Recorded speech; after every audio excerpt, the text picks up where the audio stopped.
8. víkend za nami, celkom náročný, ale s novým autom od RS-netu. S peknou VŠPZ-kou. Peknou VŠPZ-kou, áno. Veľmi príjemné autíčko. RS-net sa túla teraz po Slovensku trošku. Veľmi dobre sa nám na ňom vozí, ďakujeme Radovi.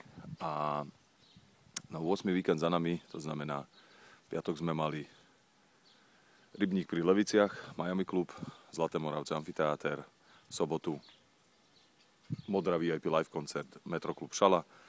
No a už sa tešíme na zaslúžený oddych po tomto víkende a čaká nás posledný víkend, kde nás čaká svojím spôsobom také vyvrcholenie v podobe Celebrate the 80s and the 90s s Davidom Hasselhoffom, Samantou Fox, Rickom Eslim a ďalšími.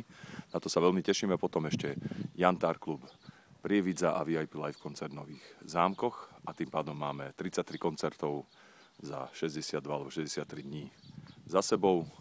Slovenská časť turné pri príležitosti 20. výročia od vydania albumu I Feel Good bude za nami a bude sa pripravovať americko-kanadská časť. Takže lúčime sa so Šalou, konkrétne s dedinkou Diakovce, ktorá je hneď vedľa Šaly. My sme boli ubytovaní v tomto putnom penzióne Európa. Máme za sebou raňajky, pred nami pekný slnečný deň, môžeme vyštartovať. Idem odúdal.